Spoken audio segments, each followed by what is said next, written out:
Hello, welcome to the Girls Table podcast, and I'm your host Tariro Gurure.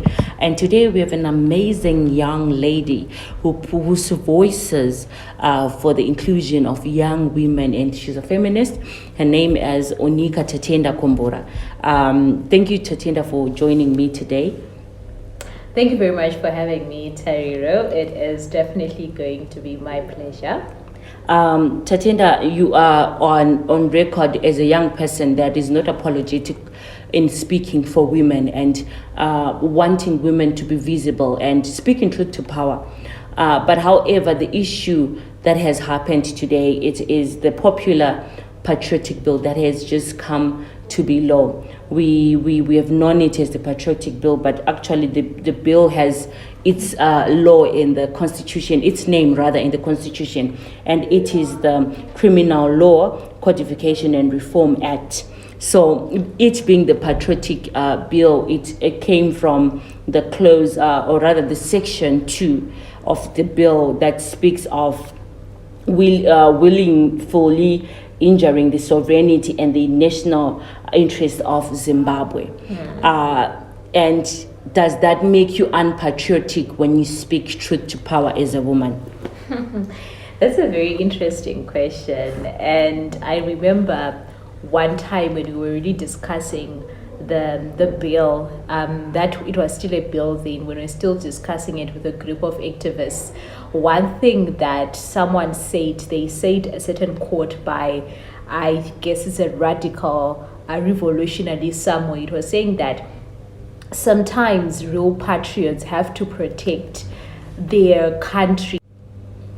You spoke of a very powerful quote, and this quote speaks of its people, the people power, defending its country from the government.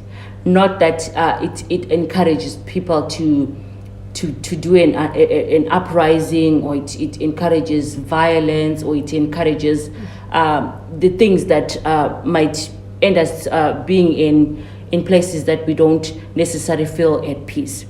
But sometimes these things, when we want to protect our country from the government, might be viewed as not being sovereign, I think, or to your country, or patriotic enough to your country. What do you have to say about that? So fundamentally, the reason why I love this quote is because it really goes on to show that when we look at the makeup of government, particularly here in Zimbabwe, when we look at the executive, most of them are politicians. Most of them are there because they want power, though they were voted in by people. But the reason why they are there is because they want power. These are a group of people that have certain ideas, certain agendas that they want to further, but they are there because they want power. So these are just a group of people.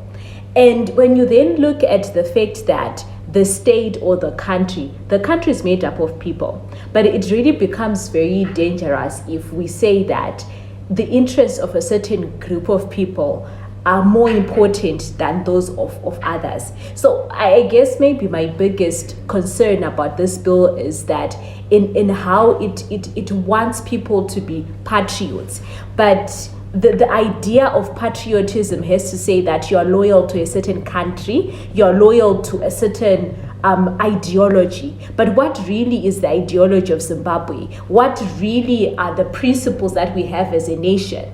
So when we see Zimbabwe as a nation, when we see Zimbabwe as an idea, I would think that as a young person and as a young woman, I don't even understand the principles. I don't even know the principles that Zimbabwe has as a country. I don't even know the principles that we have as a nation. So why am I going to defend? How am I going to be loyal to something that I really do not understand? Because what Zimbabwe has done as a country has been to try and politicize the nation, the ideology of patriotism, to say that for you to be a patriot, you have to belong to a certain party. For you to be a patriot, you have to be saying certain things, and you have to be willing to say that we respect the people that died for Zimbabwe during the Chimurenga. You have to respect those people. You have to do a certain group of things. But the challenge about that is that if I am not part of party A, then I'm not viewed as a patriot. If I'm not speaking the same language that the current president wants me to speak, then I'm not viewed as a patriot. And that's really problematic to then say that if patriotism is then viewed as belonging to a certain party, to a certain group of people, then it's problematic, because a nation is made up of people, it's made up of everybody, but we can't have a monopoly as to what patriotism is. So the greatest challenge for me with this bill is their definition of patriotism.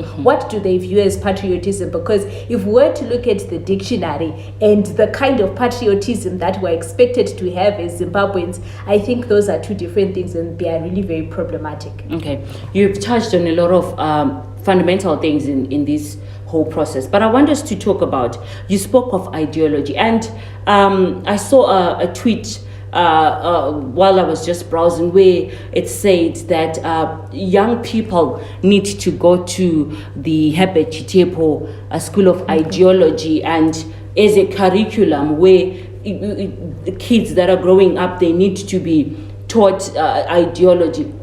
But I think in the back of my mind, correct me if I'm wrong, when the Chitepo School of Ideology was introduced, it is not a national thing, it is a party A thing that was meant for party A as people and them teaching their own ideology. However, my concern with this bill would be the clause, when you go with the clause number 2, there's number 2 of that clause. I want to read it out loud to you so that you understand where my worry is. Any citizen or permanent resident of Zimbabwe hereinafter in this session called the accused, who within or outside Zimbabwe actively partakes, whether himself or herself through an agent, and whether his or her own initiative or at the invitation of the foreign government, consents, or any of its agents, proxies, and entities, in any meeting whose object the accused knows or has reasonable grounds for believing involves the consideration of or the planning of, number 1A, military or the other armed intervention in Zimbabwe by the foreign government, consent, or any foreign government by any agents, proxies, and entities. Subverting, this is subverting, upsetting, overthrowing, or overturning the constitutional government. Do you understand? The constitution, this bill is already talking of say people that go and connive with other people to say let's throw in the government. I don't think people in their right state of mind, they would want to overthrow an elected government. But what is patriotism for me or to you as a young person? You said the definition is not clear, but what would patriotism mean to you if you were to define it in this bill? So for me, fundamentally, patriotism is the idea of saying we love our country. We love our country. We love its culture. We love its language. We love its principles. We love what it stands for. But now, as a young person in Zimbabwe, I do not know what the country stands for, or the idea of what our country stands for has been so politicized that I cannot say that it is what I stand for. Because Zimbabwe is unique in that we say that we are a cultural people. We say that we are people filled with so much history. But the history of Zimbabwe has been so politicized that we cannot then get to see the truth in it. Take, for instance, the issue of the former vice president, Joyce Mujuru. When she was still a part of ZANU-PF, we used to hear so much about how she brought down a whole aeroplane on her own, blah, blah, blah, blah, blah, blah. The minute she left, or when she was being pushed out, everything that she had done started to be questioned by the same people that had feathered the idea of her doing all those things. did she really bring down the helicopter? She was actually accused of sleeping with so many people. But before that, she had been this war heroine that was praised, and history books were written about her. And so that's problematic because the truth has to be absolute.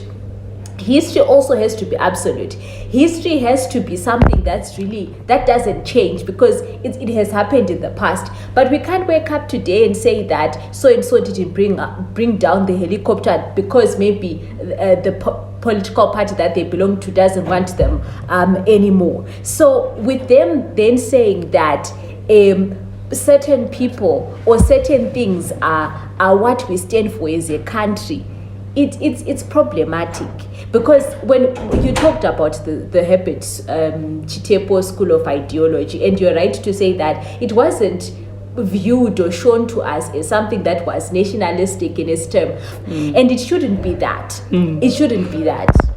Or when these days when you hear the term nationalistic or the state, all you think about is a certain political party, and it shouldn't be that. That's why in actual democracies, what we've seen is that people defend their countries against politicians. Like how we saw South Africans saying, like actually taking Ramaphosa to court to say that he has a case to answer with the Pala scandal. We saw in Britain how that British MP was booted out of power because he was booted out of power because it was said that he put in place COVID-19 regulations that he wasn't keeping, and he lied to the people, and because of that they booted him out. We saw it in the United States as well happening with Donald Trump. So there comes a time in moment whereby citizens have to protect themselves against the government, because the government is a group of people that have their own interests,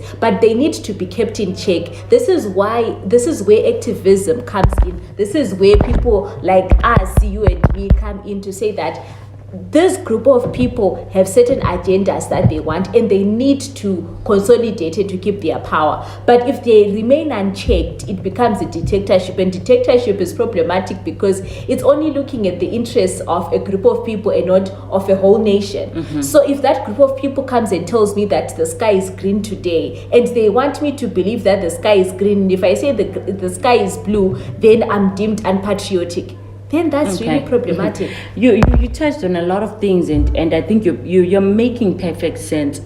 But I want us to go into we're going into elections, and a lot of campaigns will be happening online. A lot of information will be online, even from candidates trying to campaign online. And there's a danger of disinformation and misinformation. And with the Patriotic Bill, it is also speaking of whatever you then say online, we will hunt you down, we'll find you, and we will put this criminal codification on you, and you will go to jail. Yes. While we are saying digital activism is important for young activists and even all the activists that are there, should we censor ourselves going into elections for our own safety? And we're already censoring ourselves. I mean, with the PVO bill, when it came, what I saw was in every other meeting that I've gone to, what I saw were civic society organizations, non-government organizations that were already censoring themselves. So with the Patriotic Bill now, it's now going a step further with us censoring ourselves, because we're already doing that. We are not talking about, we are not naming political parties with their actual names, or saying so and so, as I've been doing from the beginning of this interview. So we're already censoring ourselves. But the other challenge is that what I've seen with the Second Republic is that Robert Mugabe was known for being violent, for using violence against his enemies, against people that that said truth to him. What this government has actually done was to use laws as a means to weaponize itself. We saw it with the the P4O bill that is still being dangled against us. We're seeing it with the Patriotic Bill right now. We also saw it with Amendment Bill number 2. So all of these laws have been there to shrink civic society, but also to make us remember that the true power in Zimbabwe really doesn't lie with the ordinary citizens like you and I. The true power lies with a certain executive, and we really don't have much power to fight that. Executive power, it is, you spoke of the amendment bill, the PVO bill, now the patriotic bill. This is to censor people, to make sure that you don't speak truth to power. It's unfortunate that we've run out of time, but I hope that we get to sit another time and we explore more on these bills that have come and will be laws in the next life that we are going to take after the 23rd of August. I hope that you're a registered voter, Tatenda, and that you're going to show up even on the day when we vote, so that you exercise your citizen rights. That was me, Tariro Gurure, and Tatenda. I hope that you had an amazing time listening to our podcast. Until next time, do follow us on all our social media pages, The Girls Table, so that you hear more of our podcasts and updates from all our pages. Thank you so much.